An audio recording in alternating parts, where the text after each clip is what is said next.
Ladies and gentlemen, please remain standing for the arrival of the official party and the playing of the national anthems of Ukraine and the United States.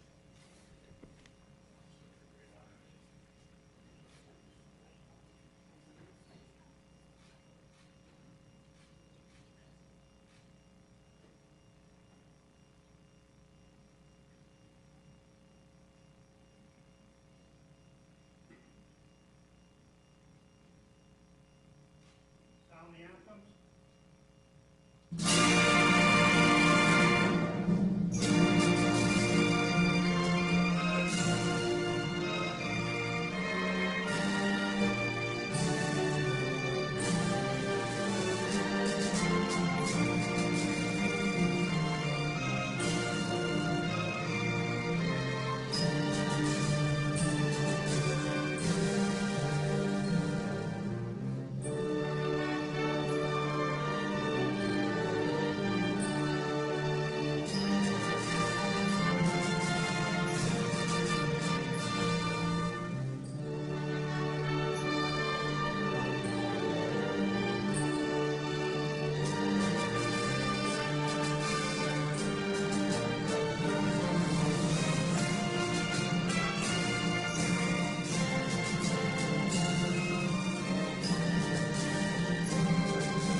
Ladies and gentlemen, it is indeed a high honor to welcome His Excellency Volodymyr Zelensky, President of Ukraine, to the National Defense University. We also extend a warm welcome to Ambassador Markarova, Secretary Austin, the Chairman, Service Secretaries, and so many other distinguished visitors. Thank you for joining us this morning. It is fitting that today's address takes place at NDU, where we prepare the next cohort of national security leaders to understand and overcome current and future national security challenges in defense of our freedom and way of life. The security of the United States and our partners, friends, and allies depends on thoughtful, well-educated, and strategically minded leaders who understand how to use all instruments of national and international power to prevail in war, peace, and competition. Today, Ukraine is fighting an existential struggle that bears witness to the importance of superb leadership in unwavering moral and physical courage. Developing leaders who can succeed in war and peace is what we do here. That is why we believe an NDU education is a uniquely valuable investment in national and international security. Over the years, we have educated more than 5,000 international partner students from over 152 nations. And this year is no different. We have 143 international fellows from 80 different nations. And they study alongside students from all U.S. military services, 30 different U.S. federal agencies, and 4 private industry firms. Being mindful of time, I will finish by saying how honored we are to host this important address, Mr. President. And now, ladies and gentlemen, it is my distinct pleasure to introduce the 28th Secretary of Defense of the United States, the Honorable Lloyd Austin. Mr. Secretary.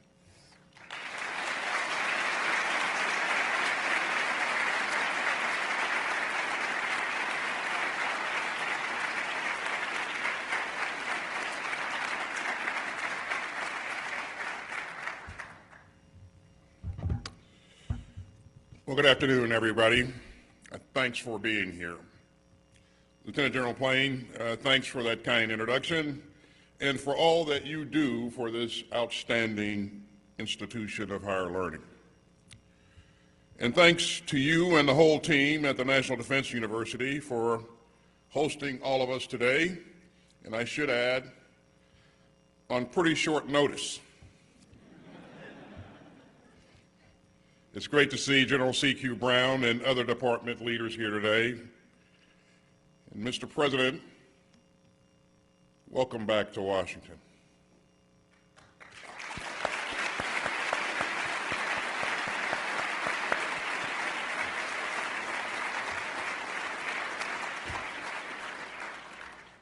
It is an honor to have you here with us today, and we're especially moved to have you here at NDU. We've got a lot of students and future leaders in the audience, and we also have some proud students from Ukraine. Where are you?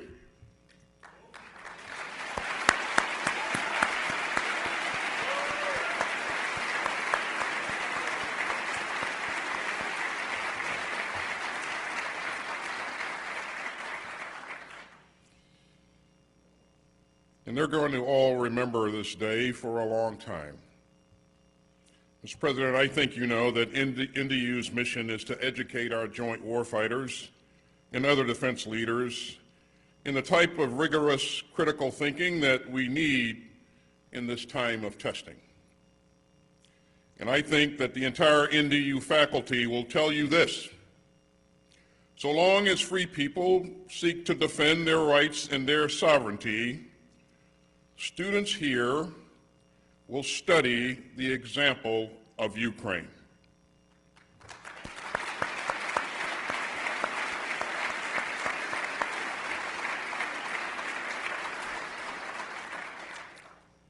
This is an institution that teaches leadership.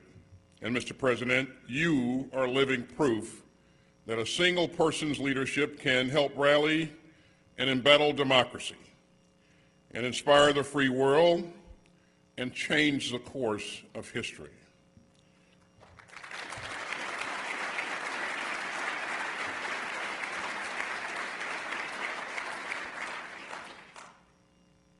We're here today for a simple reason.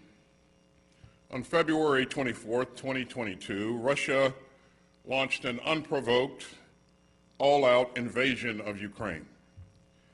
In over nearly 2 years of atrocity and aggression, Putin has continued to wage his reckless and lawless war of choice.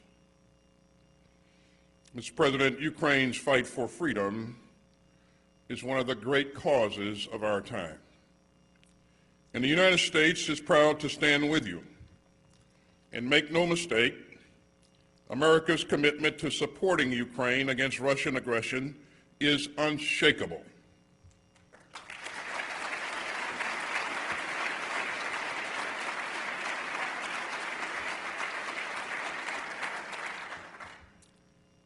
Ukraine matters profoundly to America's security and to the trajectory of global security in the 21st century. And that's why the United States has committed more than $44 billion in security assistance to Ukraine's brave defenders. And together with President Zelensky and his team, we have rallied an historic coalition of some 50 allies and partners. And our friends and allies have contributed more than $37 billion in security assistance to Ukraine. And the capabilities from our coalition are making a crucial difference on the battlefield. Ukraine has taken back more than half of the territory grabbed by Russia since February 2022.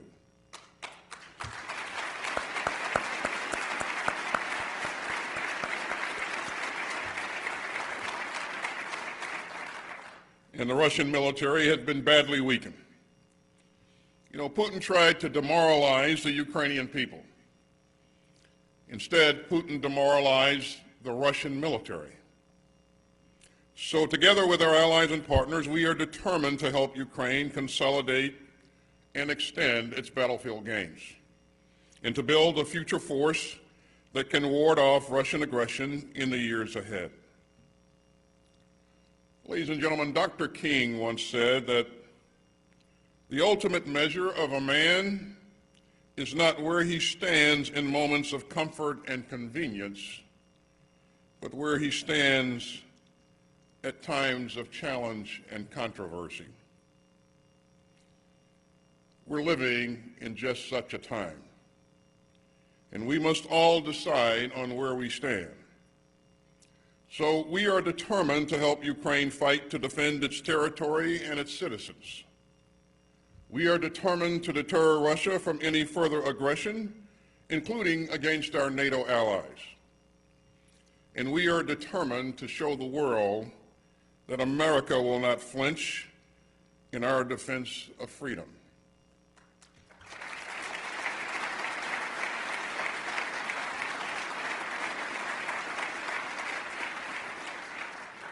If we do not stand up to the Kremlin's aggression today, if we do not deter other would-be aggressors, we will only invite more aggression, more bloodshed, and more chaos.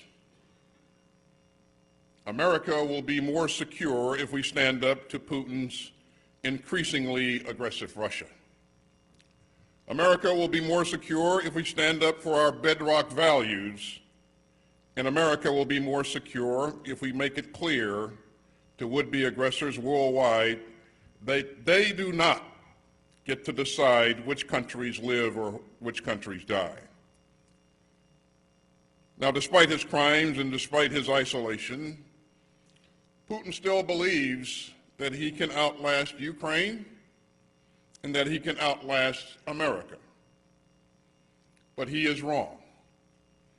Mr. President, ladies and gentlemen, America's commitments must be honored. America's security must be defended, and America's word must be kept.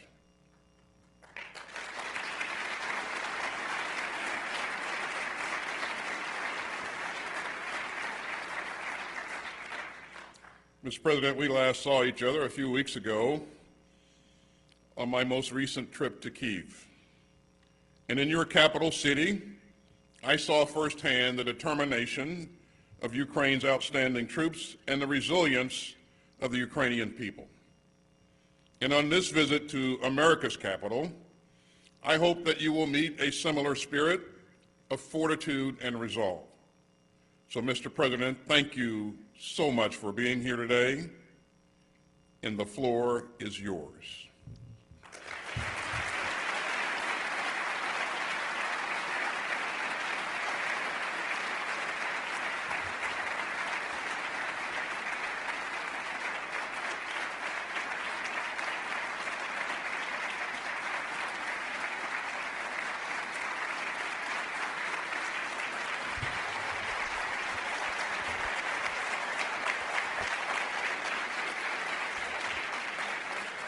Thank you so much.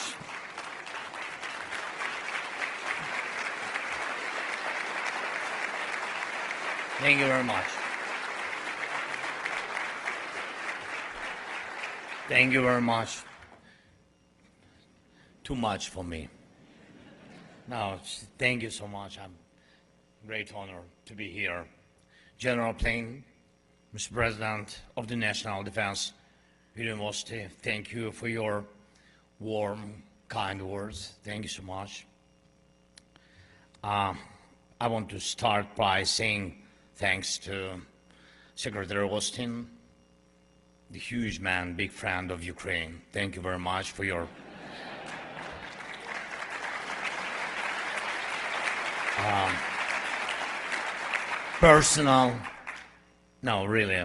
thank you for your personal leadership during this time, for supporting us, supporting Ukraine, and defending all free world.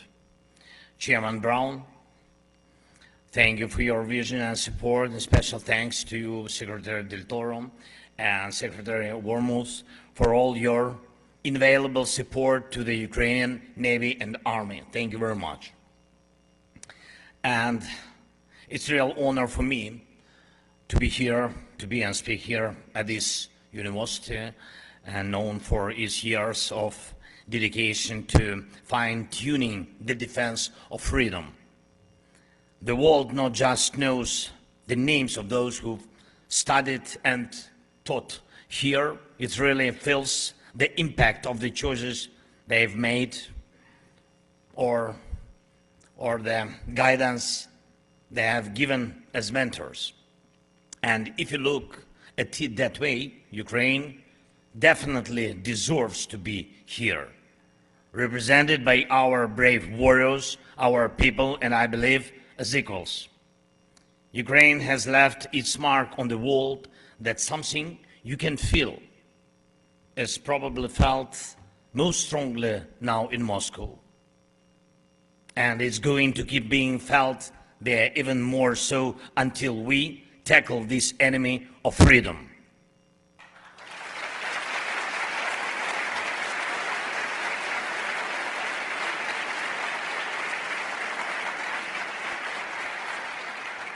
Ladies and gentlemen, in many speeches and lectures given in places like this university or similar ones, people often talk about after the collapse of the Berlin Wall.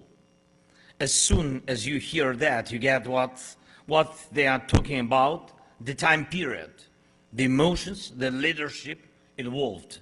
And most importantly, it's about how freedom spread like ripples in a pond through Central Europe and the Eastern Europe and across the world. The world really did change after that wall came down, starting a new era. They said it would be a time when freedom, human rights, democracy, and market economy would lead the way globally. And that wasn't just talk. Nations that had been under the thumb for so long and could only dream of freedom started walking that path. But the ones who used to suppress freedom, they didn't give up their dreams either. Since 1989, freedom's enemies got stronger, trying to turn their annoyance at freedom's success into a comeback. They channeled funds into terrorism, stirred up trouble, spread hate, stoked the fires of local conflicts, trying to turn them into full-blown wars, or at least freeze them like incurable tumors, stifling the freedom of nations. They brought back the nuclear scare. Every decade piled on more problems, and not one year in the last 30+ years was safe for freedom. 2022 turned out to be the year when one of the biggest enemies of freedom, with its all-out, unjust and unprovoked war, tried to smash everything beloved since the Berlin Wall fell. Russia's war on Ukraine isn't just about some old-fashioned dictatorship trying to settle scores, real or imagined. It's not just Moscow trying to split Europe again. It's Putin attacking that big shift that happened back in 1989. He's fighting Ukraine, but really, he's up against all of free, united Europe. He's wrecking everyday life in Ukrainian cities, but his real target is the freedom. Freedom people enjoy from Warsaw to Chicago to Yokohama. He's trying to make democratic countries lose hope, pushing the idea that dictatorships with a bit of market economy are winning this global face-off. This isn't just about competing systems. Russia still got the means to mess with democracies worldwide. Putin's got buddies in this, each one a threat to any free nation, to regional or global order, to human rights and democracy, be it Hamas, Iran, North Korea, or others.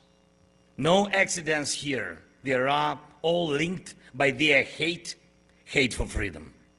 Putin's crafting his own ideology, and at its core is complete disregard for human life, for freedom, and for respecting any kind of borders between countries, between people, even between truth and lies.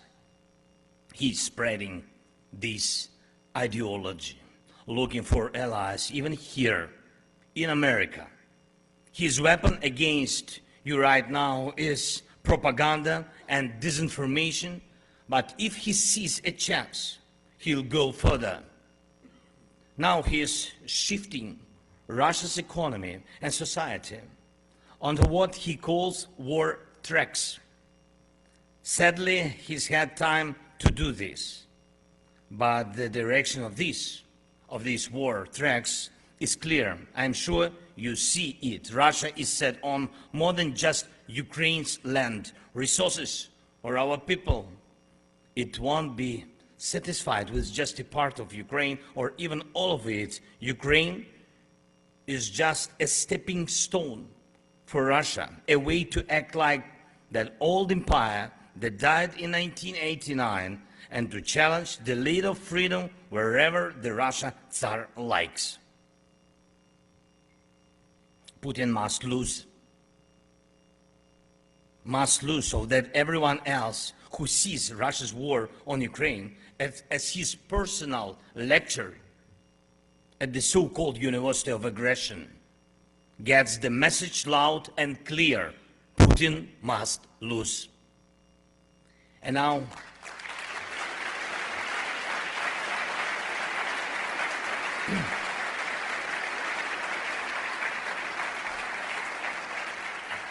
and now I want to share 3 points about Ukraine's impact. The impact I started talking about at the very beginning of my speech.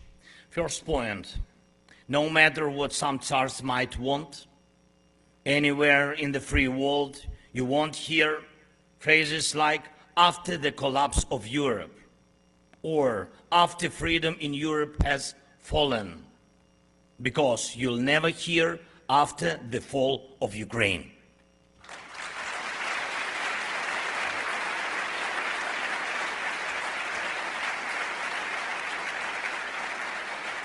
And we are going to stop Russia right at the start of its global war against freedom, right where the first front line is, on our land, in our skies, at our sea. Ukraine is the first front, but we've got to make sure, and we can make sure, it doesn't come to having a second or third front against freedom somewhere in the Baltic countries or another part of the world, when there's a chance to defend one country's freedom to avoid fighting in other lands. That's what should be done. The current generation of free nations should learn from past battles in Europe that destruction spread by dictatorship is too greedy and it needs to be stopped right at the start. And I wanted to remind everyone that exactly On this day, December 11th, 82 years ago, the United States, with soldiers, officers, generals, America's sons, daughters, just like those present here now, had to join the continental war in Europe. And now it's without American boots on European ground defending freedom against Russia's aggression. American Bradleys, HIMARS, 155 caliber artillery, ATACMS, Patriots, F-16s can get the job done in Europe. Exactly how global freedom needs it. The whole world is watching us, observing what destiny other free nation could face to live freely or to be subjugated. Ukrainians haven't given up and won't give up. We know what to do, and you can count on Ukraine, and we hope just as much to be able to count on you.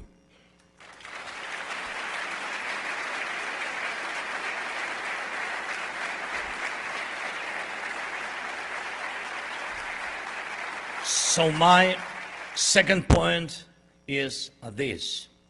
There are two key things, confidence and security.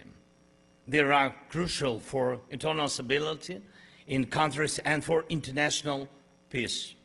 There's no human community where evil hasn't tried to take over at some point. Crime and terrorism are threats to any society. Aggressiveness and disrespect for freedom are unfortunately found in many parts of the world, and often hatred rules the streets and hearts. And there's no defense against this except for these two things: the confidence of those who believe in freedom and the security guaranteed by the defenders of freedom when they come together, cooperate, and uphold rules that are mandatory for everyone. Together we must uphold the rule of law, our institutions and alliances that protect democracy and ensure security, including NATO, so that nowhere in the world, not even in the darkest corner of the planet, is there a temptation to think some other order can dominate the world other than freedom. America and all free nations need to be confident in themselves, in their strengths, in their leadership, so that dictatorships doubt themselves and their power to undermine freedom. When the free world hesitates, that's when dictatorships celebrate and their most dangerous ambitions ripen. Every one of you here understands what it means for a soldier to wait for munition, waiting for weeks, months, without knowing if support will come at all. Every one of you with command experience knows what it means when instead of moving forward, you are just watching, waiting for armor or equipment while your enemy is satisfied and preparing for assaults. Any of you with a son or daughter in combat zone just wouldn't get it if they were told that protecting lives could wait because there's a little more debating. Let me be frank with you, friends. If there's anyone inspired by unresolved issues on Capitol Hill, it's just Putin and his sick clique. They see the dreams come true when they see the delays or some scandals, and they see freedom to fall when the support of freedom fighters go down. And people like Putin shouldn't even hope to conquer freedom. And we can show our children, grandchildren, what real confidence is, as was shown to us when in Berlin the great words were spoken. tear down this wall. We need no less confidence now than President Reagan had then. And I believe this is our common goals, that the security established after 1989 is fully restored and preserved, that freedom has then proved that when its boundaries expand in one country, freedom for all people expands. And that next year, in 2024, the aggression of the current enemy of the free world begins to collapse just like that wall. And we can make it real. So, moving on to the third point, ladies and gentlemen, our actual achievements are something to talk about. And alongside with our partners, we already accomplished more than anyone expected when Russia started this war. Ukraine is in a battle against a nuclear state and one of the biggest armies.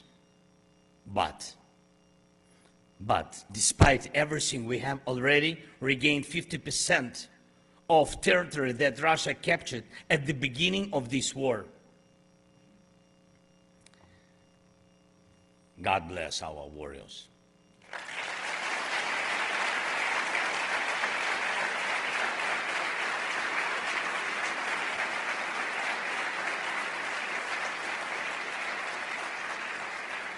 And we are doing this under conditions where, unfortunately, the air superiority still remains with Russia.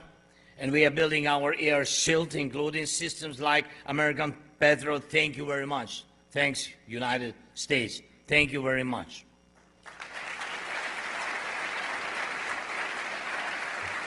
And it's really helped and helps, which protects our cities from missile attacks. Ukrainian economy has grown more than 5% this year. And it's not just a miracle. And it's the result of courage of our warriors, our entire nations, and the crucial support from America, from other global democracies, from our partners. And when cities are safe, freedom boosts the economy. And we are working with President Biden, and I'm very thankful to him, so that Ukraine and the US can produce weapons together necessary for protecting freedom. This will make Ukraine a beacon of confidence and security for all of Europe, for our now joint allies and partners. Ukraine won in the Black Sea. Yes.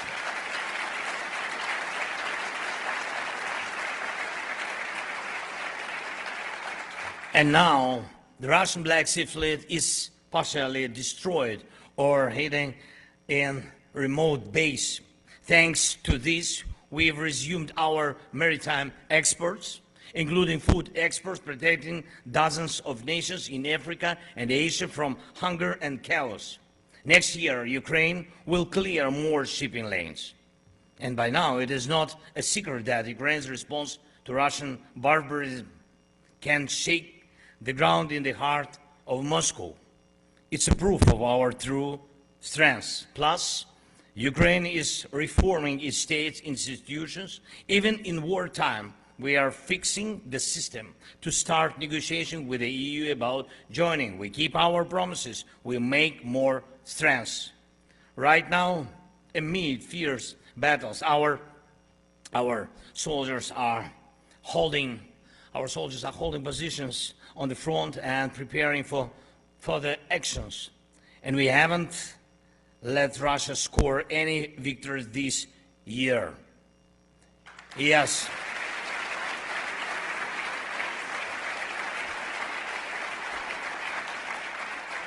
Putin tries to create new problems, but our tactic isn't just about waiting what Russia will do, not just about adapting to the problems Putin creates. It's about effectively solving problems. Solving, that's the key to victory. Tomorrow In meetings with President Biden and Congress, I'll talk about what result we can achieve next year based on our achievements this year. By pushing Putin back, we'll strip his aggression of its meaning. Then he will no longer be able to deceive Russia as if he personally and his war have a future. Expanding our capabilities in the sky, especially air defense on the front, will remove Russia's air advantage. That's solving one of our major problems. Almost no one believed we would win at the sea, but now it's a fact, and we have to win in the sky too. Patriots and electronic warfare and drones and jets, of course, all this will help our forces move on the ground as needed. And it's crucial that politics don't even try to betray the soldiers, because just like weapons are needed for their defense, freedom always requires unity. And I'm confident that freedom can be stronger than any of its enemies.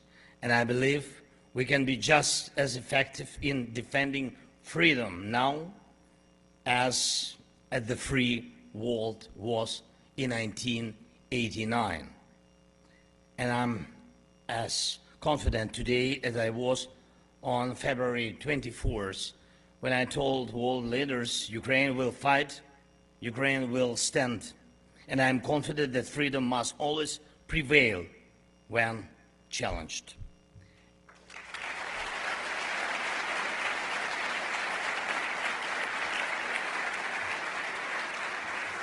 And I thank you, America, for your support.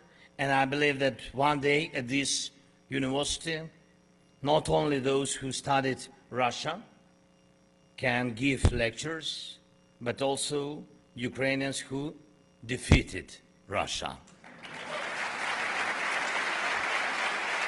Thank you very much. Thank you very much. Slava Ukraini.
For our students and faculty, please remain in the room while the rest of the DVs and our official party depart the facilities.